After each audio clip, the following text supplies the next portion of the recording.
Hello दोस्तों, अगर आप गार्डनिंग में नए हैं और इस टाइम पर नर्सरी जाकर अपने घर में प्लांट लाना चाहते हैं, मई के महीने में जो भी प्लांट आप लगाएंगे वो परमानेंट प्लांट होने चाहिए फ्रेंड्स। और परमानेंट प्लांट इस टाइम पे बहुत ज़्यादा मिल जाते हैं क्योंकि सीजनल प्लांट इस समय कम मिलेंगे। तो मैं आपको ऐसे प्लांट सजेस्ट कर रही हूँ कि आप एक बार लाएंगे तो आपके गार्डन में पूरी ज़िंदगी बने रहेंगे। तो ये हाइड्रेंज का प्लांट है जो कि बहुत ही खूबसूरत प्लांट होता है और सदाबहार बना ही रहता है आपके गार्डन में। देखिए इस टाइम पर इसमें फ्लावरिंग भी हो रही है। इसमें बहुत सारे कलर्स आते हैं जो कि आप अपने घर में ऐड कर सकते हैं। कटिंग से इजीली ग्रो हो जाता है। इस टाइम पर भी आप कटिंग से बहुत सारे प्लांट लगा सकते हैं फ्रेंड्स। कटिंग लगाने का तरीका ये है कि आपको सैंड में कटिंग लगानी है इस टाइम पे। ये जो दूसरा प्लांट है बर्ड ऑफ पैराडाइज का है जो कि केले की तरह की वैरायटी होती है, लेकिन इसका जो फ्लावर होता है बहुत ही खूबसूरत होता है और डिवाइड भी बहुत होता है। जैसे केला 1 से 2, 2 से 4 बन जाता है, उसी तरह से ये भी बहुत ज़्यादा डिवाइड होता है। इसका फ्लावर जब खिलता है तो कम से कम 2-3 महीने तक ऐसे ही बना रहता है और इस तरह से ये बर्ड के आकार का इसका जो फ्लावर होता है वो खिलता है। 1 बाय 1 ये खुलता है और बर्ड की तरह होता है, तो इसीलिए इसका नाम शायद बर्ड ऑफ पैराडाइज है। तो जो जितने भी मैं प्लांट आपको बता रही हूँ, दिखा रही हूँ आपको, ये सभी परमानेंट प्लांट हैं और इनमें जो फ्लावरिंग होती है वो बनी ही रहती है 2-2.5 महीने तक। उसके बाद ये लॉलीपॉप का प्लांट है। इसके भी बहुत सारे कलर्स होते हैं। मैंने येलो कलर भी इसका देखा है और ये मेरे पास रेड कलर है। परमानेंट प्लांट है और बहुत ज़्यादा डिवाइड होता है। इसको आपको बार बार काटना पड़ता है ज़मीन में अगर आपने लगाया है। अगर पॉट में लगाएंगे तो शायद इसकी ग्रोथ को आप रोक पाएंगे। तो फ्रेंड्स इस टाइम पर आपको ऐसे प्लांट लगाने चाहिए जो कि आपके गार्डन में हमेशा बने रहें। एक बार लाने के बाद में दोबारा कभी लाने की ज़रूरत ना पड़े और कटिंग से आप हज़ारों उनके प्लांट बना सकते हैं। उसके बाद ये मांडवेला का प्लांट है जो कि एक वाइन होती है, बेल होती है। इसके भी बहुत सारे कलर्स होते हैं। इसको मैंने कटिंग से ही ग्रो किया है। जितने भी मेरे प्लांट मैं आपको दिखा रही हूँ सबको मैंने कटिंग से ग्रो किया है। मैं कोई भी प्लांट खरीद के नहीं लाई हूँ। बहुत कम प्लांट मैं खरीदती हूँ और जितने भी मैंने लगाए हैं ये सभी कटिंग से तैयार किए हुए प्लांट हैं। तो इसीलिए मैं आपको सजेस्ट कर रही हूँ कि आप भी कटिंग से प्लांट लगाइए। एक छोटी सी कटिंग भी आपको कहीं से मिलती है तो आप अपने घर में लगा सकते हैं और वो प्लांट जो है आपके परमानेंट प्लांट बन जाते हैं। ये जास्मिन का प्लांट है जो कि परमानेंट प्लांट होते हैं। कटिंग से इजीली ग्रो हो जाता है। मेरी कटिंग से ही मैंने इसको ग्रो किया हुआ है। वाइट कलर के फूल आते हैं। देखिए इसको थोड़ा सा धूप चाहिए होती है विंटर के टाइम पे। अगर आप धूप में लगाते हैं तो ये काफ़ी अच्छी फ्लावरिंग करता है। और ये भी जास्मिन की ही एक वैरायटी है जो कि डबल पीटल है। इसके भी वाइट कलर के फ्लावर होते हैं। बहुत ज़्यादा फ्लावरिंग होती है, हैवी फ्लावरिंग। बस इनको थोड़ा सा इनकी प्रूनिंग करनी पड़ती है। विंटर में जब 15 दिन के लिए डोरमेंसी में जाते हैं, फ्लावरिंग कम होती है, उस टाइम पर आपको काट दीजिए इनको तो बहुत अच्छी फ्लावरिंग होती है। बहुत कम केयर में चलने वाले हैं। साल में एक बार अगर आप खाद देते हैं तो भी ये बहुत अच्छे चलते हैं। ये बेला का प्लांट है। ये बेला जो है एक बार अगर आप लगा लेते हैं तो आपके पूरे घर को महका के रखता है, तो आपको दोबारा से इसको लाने की ज़रूरत ही नहीं पड़ेगी। इसके इतने प्लांट बन जाते हैं। ये भी डिवाइड होता है और जो फूल स्पंड हो जाते हैं उनको तोड़ते रहना, निकालते रहना बहुत ज़रूरी है अगर आपको हैवी फ्लावरिंग चाहिए। और साल में एक बार 2 बार आप खाद देंगे तो ये बहुत अच्छे फ्लावरिंग करेगा। हैवी ब्लूमिंग होती है इनमें। तो ये परमानेंट फ्लावर होते हैं। बाहर निकलेंगे तो सुबह शाम आपके घर में ये इतना महकेगा कि बहुत ही अच्छा अनुभव होता है इसका। तो फ्रेंड्स इस तरह के आपको फ्लावर लाने चाहिए कि जो परमानेंट हों। उसके बाद ये टिकोमा का प्लांट है जो कि हाइब्रिड और नॉर्मल देसी दोनों ही वैरायटी में पाया जाता है। ये देसी वैरायटी का प्लांट है। देखिए कितनी अच्छी ब्लूमिंग हो रही है और बहुत ही खूबसूरत फ्लावर इसमें आते हैं, बंचेज में आते हैं। मैंने इसको कटिंग से ग्रो किया था फ्रेंड्स, इसीलिए मैं आपको सजेस्ट कर रही हूँ कि आप भी इसको कटिंग लगाइए। कभी भी आपको अगर इस टाइम पर भी आप कटिंग लगाएंगे तो आपकी कटिंग जो है वो ग्रो हो जाएगी। लेकिन अगर सैंड में लगाइए कटिंग को तो ही अच्छे से ग्रो होगी। और सेमी सेड एरिया में रख दीजिए लगाने के बाद में, तो आपकी कटिंग जो है 100% ग्रो हो जाएगी। इतने महंगे महंगे जो प्लांट होते हैं, जो परमानेंट प्लांट होते हैं वो काफ़ी महंगे मिलते हैं नर्सरी में और जो सीजनल होते हैं वो कम रेट में मिलते हैं। ये इसकी जो है देसी हाइब्रिड वैरायटी है। मेरे पास 2 कलर हाइब्रिड के भी हैं। ये मैंने 100 रुपये में लेके आई थी मैं और इस टाइम पे ये 200 रुपये के दे रहा है हमारी नर्सरी में। एक ऑरेंज कलर है हाइब्रिड में और एक येलो कलर है। इसमें पिंक भी मैंने देखा है और पर्पल कलर भी मैंने इसका देखा है। तो आप अपने गार्डन में इनको ऐड कर सकते हैं। ये देखिए ऑरेंज कलर है टिकोमा का और येलो कलर, दोनों मैंने हाइब्रिड वैरायटी के लिए हैं। ये भी कटिंग से इजीली ग्रो हो जाते हैं। ऐसा नहीं कि हाइब्रिड है तो कटिंग से ग्रो नहीं होगा। तो आप अपने गार्डन में इनको भी ऐड कर सकते हैं। कहीं से भी आपको कटिंग मिल जाए तो आप लगा सकते हैं।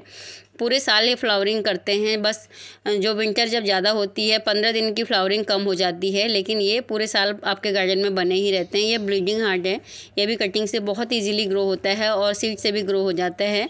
देखिए इसके फ्लावर भी जो है एक बार खिलते हैं तो कम से कम 1.5-2 महीने तक बने ही रहते हैं और इसके सीड बनते हैं। सीड से भी आप हज़ारों प्लांट इसके मतलब बना सकते हैं। इस प्लांट के नीचे बहुत ज़्यादा सीड गिर जाते हैं तो सीड भी उगने लगते हैं और बहुत सारे प्लांट इसके बन जाते हैं और कटिंग से भी इसको आप इजीली ग्रो कर सकते हैं। तो कहीं से भी आपको फ्रेंड से या कहीं से भी आपको नर्सरी वाला भी अगर कटिंग देता है तो आपको लाने में कोई प्रॉब्लम नहीं है, क्योंकि नर्सरी में इनके रेट जो है 200-250 रुपये हैं। तो इससे अच्छा कि हम कटिंग से या सीड से ही ग्रो कर लेंगे तो काफ़ी अच्छा रहेगा। परमानेंट प्लांट हैं। उसके बाद हिबिस्कस को तो आप जानते ही हैं, हिबिस्कस जो है उसमें हैवी ब्लूमिंग होती है और कटिंग से लगाना जो है बहुत इजी होता है। मैंने इनकी फरवरी में हार्ड प्रूनिंग कर दी थी, उसके बाद इनमें फिर से ब्लूमिंग होने लगी है। देखिए इस तरह की ब्लूमिंग हो रही है बहुत ज़्यादा। और जो भगवान को चढ़ने वाला सबसे अधिक फ्लावर जो है वो हिबिस्कस का ही फ्लावर होता है जो भगवान को चढ़ता है। तो आप अपने घर में इसके बहुत सारे कलर्स कटिंग के द्वारा लगा सकते हैं। मेरे भी जितने मैंने हिबिस्कस लगाए हैं वो कटिंग से ही ग्रो किए हुए हैं और सिंगल पिटल डबल पिटल दोनों में ही आप इनको कटिंग से लगा सकते हैं। देखिए इस तरह से काफ़ी सुंदर कलर होते हैं सिंगल पिटल डबल पिटल में, दोनों में ही। तो आप अपने गार्डन में इनको ऐड कर सकते हैं और आपके परमानेंट प्लांट बन जाते हैं। पॉट में भी लगाते हैं तो भी अच्छे चलते हैं। ज़मीन में तो इनकी जो ग्रोथ होती है वो बहुत ज़्यादा होती है, आपको बार बार कट करने पड़ते हैं और साल में एक बार खाद दे दीजिए तो बहुत आराम से चलते हैं।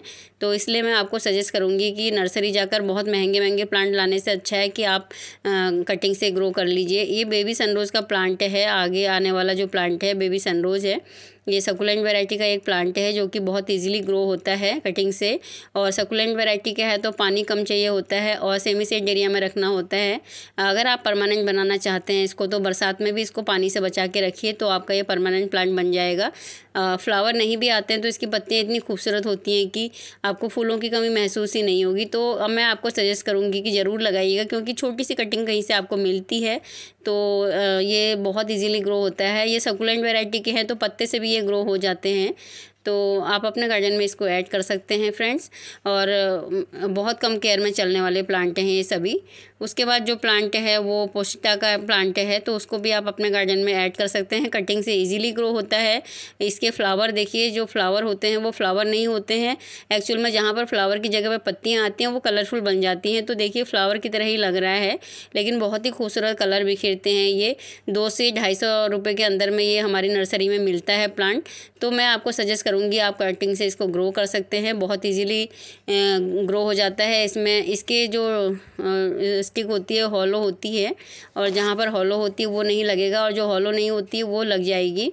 अपराजिता का जो प्लांट होता है वो घर में लगाना शुभ माना जाता है और बहुत सारे इसमें कलर होते हैं। इसके सिंगल पिटल डबल पिटल दोनों ही इसमें ये आता है। मेरे पास भी एक पर्पल कलर और वाइट कलर की वाइन है, दोनों अपराजिता के 2 कलर हैं तो इनको भी आप ऐड कर सकते हैं अपने गार्डन में। ये गार्लिक वाइन का प्लांट है जो कि बहुत ही खूबसूरत वाइन होती है, कटिंग से इजीली ग्रो होता है। साल में 2 बार इसमें फ्लावरिंग होती है, अप्रैल मई में और दिसंबर में। नवंबर से फ्लावरिंग शुरू हो जाती है और कटिंग से बहुत इजीली ग्रो होता है। अगर आप ज़मीन में लगाते हो इसकी वाइन बहुत ज़्यादा फैल जाती है और हैवी ब्लूमिंग होती है, गुच्छों में ब्लूमिंग होती है तो देखने में काफ़ी खूबसूरत लगती है और बहुत कम केयर में चलने वाला प्लांट है। तो आप अपने गार्डन में इसको भी ऐड कर सकते हैं। नर्सरी में इसके जो रेट हैं 200 से 250 के अंदर में है हमारी नर्सरी में। तो आप इसको, मैं तो सजेस्ट करूँगी कटिंग से आप ग्रो कर सकते हैं। ये वज्रदंती का प्लांट है जो कि बहुत इजीली कटिंग से और सीड से ग्रो हो जाता है। ये प्लांट है तो इसके नीचे जब इसके जो फ्लावर है स्पंड होते हैं तो सीड गिर जाते हैं, उससे हज़ारों प्लांट बन जाते हैं। तो आप इस प्लांट को भी अपने गार्डन में ऐड कर सकते हैं। देखने में बहुत ही खूबसूरत लगता है, इतने फ्लावरिंग है हो रही है कि पत्ते दिख ही नहीं रहे हैं। आप इसके फ्लावरों की जो है गिनती ही नहीं कर सकते।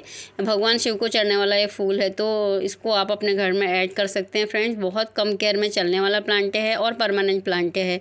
फ्लावरिंग विंटर में ज़्यादा होती है लेकिन इस टाइम पे भी ये आपके गार्डन में हरियाली बिखेर के रखेगा। मेरे गार्डन में भी इस टाइम पे भी लगा हुआ है। और उसके बाद ये जो प्लांट है वो, इसको मैंने देखा था नीलकंठ का प्लांट दिखा रहा था लेकिन इसकी जो वैरायटी है मुझे टिकोमा की ही लग रही है, लेकिन ये वाइन होती है एक। तो मैंने इस कटिंग से ग्रो किया, देखिए एक कॉर्नर में लगा दिए है मैंने, तो ऐसे ही ग्रो हो गया था, एक कॉर्नर में डाल दिया था, क्योंकि जब हम कटिंग लगाते हैं तो बहुत सारे जो कटिंग है एक साथ डाल देते हैं, तो तब से ये कॉर्नर में लगा। जब इसमें फ्लावरिंग हुई तो मुझे बहुत ही ज़्यादा खुशी हुई, इसके फ्लावर जब खिलने लगे। तो एक वाइन है, इसको आप वाइन का रूप भी दे सकते हैं, इसको आप कटिंग करके प्लांट भी बना सकते हैं। उसके बाद नाग चंपा का प्लांट है, जो कि घर में लगाना शुभ माना जाता है, और आप इसको उल्टे हाथ से भी फेंक देते हैं तो इसी कटिंग को तो ये ग्रो हो जाता है। तो आप इसको नर्सरी से लाएंगे, कम से कम 200 से 250 के अंदर में आपको मिलेगा ये। तो मैं आपको सजेस्ट करूँगी कि ये सभी प्लांट आप कटिंग से लगाइए और नर्सरी से मत लाइए। तो फ्रेंड्स, वीडियो अगर पसंद आता है तो लाइक कीजिएगा, नए हैं तो चैनल को सब्सक्राइब कीजिएगा।